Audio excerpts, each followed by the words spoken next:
ആകാശവാണി. നമസ്കാരം. വാർത്തകൾ വായിക്കുന്നത് ഉദയൻ കിളിയന്നൂർ.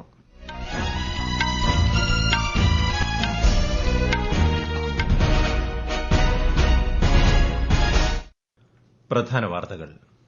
മുതിർന്ന കമ്മ്യൂണിസ്റ്റ് നേതാവും സിപിഐഎം ജനറൽ സെക്രട്ടറിയുമായ സീതാറാം യെച്ചൂരി അന്തരിച്ചു. അനുശോചനം രേഖപ്പെടുത്തി രാഷ്ട്രപതി, പ്രധാനമന്ത്രി, മുഖ്യമന്ത്രി ഉൾപ്പെടെയുള്ള പ്രമുഖർ.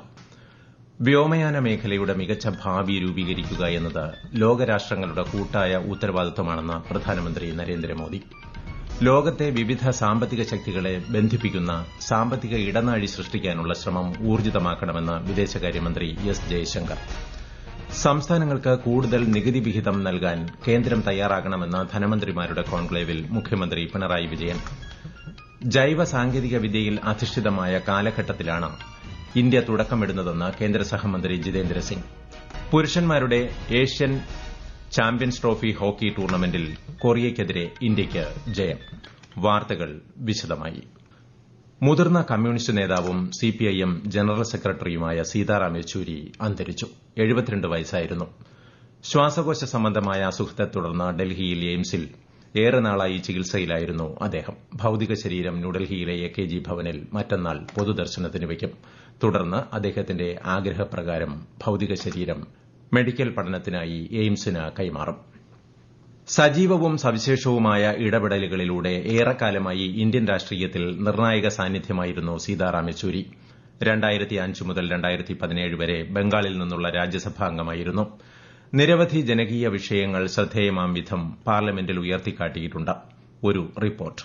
ജെഎൻയു വിദ്യാർത്ഥിയായിരിക്കെ 1974-ൽ എസ്എഫ്ഐയിൽ ചേർന്നതോടെയാണ് സീതാറാം യെച്ചൂരി രാഷ്ട്രീയത്തിലെത്തുന്നത്. തൊട്ടടുത്ത വർഷം സിപിഎമ്മിൽ അംഗമായി. 1978-ൽ എസ്എഫ്ഐ അഖിലേന്ത്യാ ജോയിന്റ് സെക്രട്ടറിയായി തെരഞ്ഞെടുക്കപ്പെട്ട അദ്ദേഹം അതേ വർഷം തന്നെ എസ്എഫ്ഐ അഖിലേന്ത്യാ പ്രസിഡന്റായി. 1985-ൽ 12ാം പാർട്ടി കോൺഗ്രസിൽ കേന്ദ്ര കമ്മിറ്റി അംഗമായി. 14ാം പാർട്ടി കോൺഗ്രസ് സമ്മേളനത്തോടെ പോളിറ്റ് ബ്യൂറോയിൽ അംഗമായി. വിശാഖപട്ടണത്ത് 2015-ൽ നടന്ന 21ാം പാർട്ടി കോൺഗ്രസിലാണ് പ്രകാശ് കാരാട്ടിന്റെ പിൻഗാമിയായി യെച്ചൂരി ജനറൽ സെക്രട്ടറിയായി തെരഞ്ഞെടുക്കപ്പെടുന്നത്. ഹൈദരാബാദ്, കണ്ണൂർ പാർട്ടി കോൺഗ്രസുകൾക്ക് പിന്നാലെയും ജനറൽ സെക്രട്ടറിയായി സീതാറാം യെച്ചൂരി തുടർന്നു. News desk, Akashvani. CPIM general secretary Sitaram യെച്ചൂരിയുടെ നിര്യാണത്തിൽ രാജ്യമെമ്പാടുമുള്ള പ്രമുഖർ അനുശോചനം രേഖപ്പെടുത്തി. വിദ്യാർത്ഥി നേതാവെന്ന നിലയിലും രാഷ്ട്രീയത്തിലും തന്റേതായ വ്യക്തിമുദ്ര പതിപ്പിച്ച നേതാവായിരുന്നു സീതാറാം യെച്ചൂരിയെന്ന് രാഷ്ട്രപതി ദ്രൌപതി മുർമു പറഞ്ഞു. ഇടതുപക്ഷത്തിന്റെ സുപ്രധാന നേതാവായിരുന്നു യെച്ചൂരിയെന്നും രാഷ്ട്രീയ ശ്രേണിയിലുടനീളം പാർട്ടി ഭേദമന്യേ ഇടപെടാൻ അദ്ദേഹത്തിന് കഴിഞ്ഞതായും പ്രധാനമന്ത്രി നരേന്ദ്രമോദി അനുശോചന സന്ദേശത്തിൽ കുറിച്ചു. രാജ്യത്തിന്റെ വൈവിധ്യത്തെക്കുറിച്ച് ആഴത്തിലുള്ള ധാരണയുള്ള സീതാറാം യെച്ചൂരി ഒരു നല്ല സുഹൃത്തായിരുന്നുവെന്ന് ലോക്സഭാ പ്രതിപക്ഷ നേതാവ് രാഹുൽ ഗാന്ധി അഭിപ്രായപ്പെട്ടു. സിപിഐഎം ജനറൽ സെക്രട്ടറി സീതാറാം യെച്ചൂരിയുടെ നിര്യാണത്തിൽ മുഖ്യമന്ത്രി പിണറായി വിജയൻ അനുശോചനം രേഖപ്പെടുത്തി. യെച്ചൂരിയുടെ വിയോഗം അങ്ങേയറ്റം വേദനാജനകമാണെന്ന് അദ്ദേഹം പറഞ്ഞു. സീതാറാം വിദ്യാർത്ഥി ജീവിതത്തിലൂടെ തന്റെ പൊതുപ്രവർത്തനം ആരംഭിച്ചത്. ആ കാലം തൊട്ട് രാജ്യം ശ്രദ്ധിക്കുന്ന പൊതുപ്രവർത്തകനായി അദ്ദേഹം മാറിയിരുന്നു. ഇന്ത്യ കണ്ട പ്രമുഖ ദക്ഷിണാശാലികളിൽ ഉന്നത നിരയിൽ തന്നെയാണ് സീതാറാമിന്റെ സ്ഥാനം എക്കാലം. പാർട്ടിയെ സംബന്ധിച്ചിടത്തോളം അതീവ ദുഃഖകരമായ ഒന്നാണ് ഈ വേർപാട്. പെട്ടെന്ന് നികത്താവുന്ന ഒന്നല്ല. അങ്ങേയറ്റം ഹൃദയഭാരത്തോടെ അദ്ദേഹത്തിന്റെ ഓർമ്മകൾക്ക് മുന്നിൽ ആദരാഞ്ജലികൾ അർപ്പിക്കുന്നു. അന്തരിച്ച സിപിഐഎം ജനറൽ സെക്രട്ടറി സീതാറാം യെച്ചൂരിയുടെ നിര്യാണത്തിൽ കേരളത്തിലെ ഭരണ പ്രതിപക്ഷ നേതാക്കൾ അനുശോചനം രേഖപ്പെടുത്തി. ഇന്ത്യയിലെ ഇടതുപക്ഷത്തിന്റെ മുഖമായിരുന്നു യെച്ചൂരിയെന്ന് മന്ത്രി പി രാജീവും അദ്ദേഹത്തിന്റെ വേർപാട് കമ്മ്യൂണിസ്റ്റ് പ്രസ്ഥാനത്തിന് നികത്താനാവാത്ത നഷ്ടമാണെന്ന് സ്പീക്കർ എൻ ഷംസീറും അനുസ്മരിച്ചു. മതേതര മൂല്യങ്ങൾക്കായി നിലകൊണ്ട പൊതുപ്രവർത്തകനായിരുന്നു യെച്ചൂരിയെന്ന് കെപിസിസി അധ്യക്ഷൻ കെ സുധാകരൻ അനുസ്മരിച്ചു. വ്യോമയാന മേഖലയുടെ മികച്ച ഭാവി രൂപീകരിക്കുക എന്നത് ലോകരാഷ്ട്രങ്ങളുടെ കൂട്ടായ ഉത്തരവാദിത്തമാണെന്ന് പ്രധാനമന്ത്രി നരേന്ദ്രമോദി. സിവിൽ വ്യോമയാനം സംബന്ധിച്ച രണ്ടാമത്തെ ഏഷ്യ പസഫിക് മന്ത്രിതല സമ്മേളനത്തെ അഭിസംബോധന ചെയ്യുകയായിരുന്നു അദ്ദേഹം.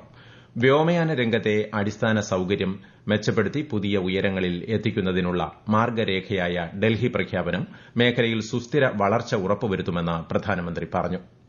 एविएशन के फ्यूचर को शेप करना हमारा शेयर्ड कमिटमेंट है. आप सभी के प्रयासों से दिल्ली डिक्लेरेशन आज हमारे सामने है. ये डिक्लेरेशन रीजनल कनेक्टिविटी, इनोवेशन और एविएशन में सस्टेनेबल ग्रोथ के हमारे संकल्प को आगे बढ़ाएगा.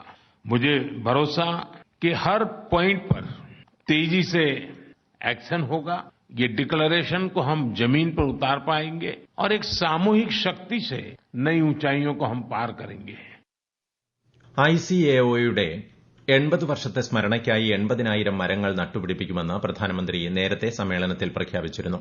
ന്യൂഡൽഹിയിലെ ഭാരത് മണ്ഡപത്തിൽ ഇന്നലെയാണ് സമ്മേളനത്തിന് തുടക്കമായത്. 2 ദിവസത്തെ ഔദ്യോഗിക സന്ദർശനത്തിനായി വിദേശകാര്യമന്ത്രി എസ് ജയശങ്കർ ഇന്ന് സ്വിറ്റ്സർലൻഡിലെത്തി. സാമ്പത്തിക നഷ്ടത്തിനുള്ള സാധ്യത കുറയ്ക്കുകയാണ് എല്ലാ വലിയ സാമ്പത്തിക ശക്തികളും ലക്ഷ്യമിടുന്നതെന്നും ഇതിന്റെ ഭാഗമായി ലോകത്തെ വിവിധ സാമ്പത്തിക ശക്തികളെ ബന്ധിപ്പിക്കുന്ന സാമ്പത്തിക ഇടനാഴി സൃഷ്ടിക്കാനാണ് പരിശ്രമിക്കേണ്ടതെന്നും വിദേശകാര്യമന്ത്രി പറഞ്ഞു. ഐക്യരാഷ്ട്രസഭ പ്രതിനിധിയുമായി ജനീവയിൽ നടത്തിയ കൂടിക്കാഴ്ചയിലാണ് അദ്ദേഹം ഇക്കാര്യം പറഞ്ഞത്. സൌദി അറേബ്യ, ജർമ്മനി എന്നീ രാജ്യങ്ങൾ സന്ദർശിച്ച ശേഷമാണ് ശ്രീ ജയശങ്കർ സ്വിറ്റ്സർലൻഡിൽ എത്തുന്നത്. ഈ വാർത്തകൾ ആകാശവാണിയിൽ നിന്ന്. 2024 പാരീസ് പാരാലിമ്പിക്സിൽ പങ്കെടുത്ത ഇന്ത്യൻ സംഘവുമായി പ്രധാനമന്ത്രി നരേന്ദ്രമോദി സംവദിച്ചു. പ്രധാനമന്ത്രിയുടെ ന്യൂഡൽഹിയിലെ വസതിയിലായിരുന്നു കൂടിക്കാഴ്ച. കായികമേളയിൽ ഉജ്ജ്വല പ്രകടനം കാഴ്ചവെച്ച് രാജ്യത്തിന് അഭിമാനമായി മാറിയ കായിക താരങ്ങളെ ശ്രീ മോദി അഭിനന്ദിച്ചു. കേന്ദ്ര കായിക മന്ത്രി മൻസുഖ് മാണ്ഡവ്യയും പാരാലിമ്പിക് കമ്മിറ്റി ഓഫ് ഇന്ത്യയുടെ അധ്യക്ഷൻ ദേവേന്ദ്ര ജജാരിയയും കൂടിക്കാഴ്ചയിൽ സന്നിഹിതരായിരുന്നു. 15ാം ധനകാര്യ കമ്മീഷന് നൽകിയ നിവേദനത്തിൽ സംസ്ഥാനങ്ങളുടെ നികുതി വിഹിതം 50% ഉയർത്തണമെന്നാവശ്യപ്പെട്ടതായി മുഖ്യമന്ത്രി പിണറായി വിജയൻ. 16ാം ധനകാര്യ കമ്മീഷനുമായി ബന്ധപ്പെട്ട നിലപാടുകൾ തീരുമാനിക്കുന്നതിനായി ചേർന്ന ധനമന്ത്രിമാരുടെ കോൺക്ലേവ് തിരുവനന്തപുരത്ത് ഉദ്ഘാടനം ചെയ്യുകയായിരുന്നു അദ്ദേഹം. കേന്ദ്രം പിരിച്ചെടുക്കുന്ന നികുതിയിൽ സംസ്ഥാനങ്ങൾക്ക് കൂടുതൽ വിഹിതം നൽകണമെന്ന ആവശ്യത്തിന് പ്രസക്തിയുണ്ടെന്നും മുഖ്യമന്ത്രി പറഞ്ഞു. ധനമന്ത്രി കെ.എൻ. ബാലഗോപാലിനൊപ്പം തെലങ്കാന, കർണാടക, പഞ്ചാബ്, തമിഴ്നാട് സംസ്ഥാനങ്ങളിലെ മന്ത്രിമാർ കോൺക്ലേവിൽ പങ്കെടുക്കുന്നുണ്ട്. പൂനെയിൽ ഗണപതി വിഗ്രഹ നിമജ്ജന ഘോഷയാത്രാ സംഘങ്ങളിലെ അംഗങ്ങളുടെ എണ്ണം നിയന്ത്രിച്ചുള്ള ദേശീയ ഹരിത ട്രിബ്യൂണൽ ഉത്തരവ് സുപ്രീംകോടതി സ്റ്റേ ചെയ്തു. ഓരോ സംഘത്തിലെയും അംഗങ്ങളുടെ എണ്ണം 30 പരിമിതപ്പെടുത്തിയ ഉത്തരവാണ് ചീഫ് ജസ്റ്റിസ് DY ചന്ദ്രചൂഡ് അധ്യക്ഷനായ ബെഞ്ച് സ്റ്റേ ചെയ്തത്. സെപ്റ്റംബർ 17-ന് ഗണപതി നിമജ്ജനം നടക്കുമെന്ന് സൂചിപ്പിച്ചതിനെ തുടർന്ന് ജസ്റ്റിസുമാരായ JB പർദിവാല, മനോജ് മിശ്ര എന്നിവരടങ്ങിയ ബെഞ്ച് വിഷയം അടിയന്തരമായി കേൾക്കുകയായിരുന്നു. ചൈനയിൽ നടക്കുന്ന പുരുഷന്മാരുടെ ഏഷ്യൻ ചാമ്പ്യൻ ട്രോഫി ഹോക്കി ടൂർണമെന്റിൽ കൊറിയയെ പരാജയപ്പെടുത്തി ഇന്ത്യ സെമിയിൽ കടന്നു. 1-3 ഗോളുകൾക്കാണ് നിലവിലെ ചാമ്പ്യന്മാരായ ഇന്ത്യ കൊറിയയെ പരാജയപ്പെടുത്തിയത്. ശനിയാഴ്ച നടക്കുന്ന മത്സരത്തിൽ പാകിസ്ഥാനാണ് ഇന്ത്യയുടെ എതിരാളി. ISL ഫുട്ബോളിന് നാളെ തുടക്കമാകും. ആദ്യ മത്സരം മോഹൻ ബഗാനും മുംബൈയും തമ്മിൽ. ഞായറാഴ്ച പഞ്ചാബ് FCയുമായാണ് കേരള ബ്ലാസ്റ്റേഴ്സിന്റെ ആദ്യ മത്സരം. അമീബിക് മസ്തിഷ്ക ജ്വരം ബാധിച്ച് തിരുവനന്തപുരം മെഡിക്കൽ കോളേജിൽ ചികിത്സയിലായിരുന്ന 10 പേരും ആശുപത്രി വിട്ടു. ലോകത്ത് ആകെ രോഗമുക്തി നേടിയ 25 പേരിൽ 14 പേരും കേരളത്തിൽ നിന്നാണ്. തുടക്കം മുതൽ കൃത്യമായി രോഗനിർണയം നടത്തുകയും ഫലപ്രദമായ ചികിത്സ നൽകുകയും ചെയ്തതുകൊണ്ടാണ് ഇത്രയേറെ പേരെ ഭേദമാക്കാൻ കഴിഞ്ഞതെന്ന് മന്ത്രി വീണ ജോർജ് പറഞ്ഞു. ഏകോപനത്തിനും ചികിത്സയ്ക്കും നേതൃത്വം നൽകിയ മെഡിക്കൽ കോളേജിലെയും ആരോഗ്യവകുപ്പിലെയും എല്ലാവരെയും മന്ത്രി അഭിനന്ദിച്ചു. ക്ഷീരമേഖല, മൃഗസംരക്ഷണം എന്നിവയുമായി ബന്ധപ്പെട്ട് ഒഡീഷയിലെ ഭുവനേശ്വറിൽ നടക്കുന്ന മൺസൂൺ യോഗത്തിൽ മന്ത്രി രാജീവ് രഞ്ജൻ സിംഗ് നാളെ നേതൃത്വം നൽകും. സംസ്ഥാനങ്ങൾക്കും കേന്ദ്രഭരണ പ്രദേശങ്ങൾക്കുമായി ഏകീകൃത ചട്ടക്കൂട് സൃഷ്ടിക്കുകയാണ് ലക്ഷ്യമെന്ന് മൃഗസംരക്ഷണ മന്ത്രാലയം അറിയിച്ചു.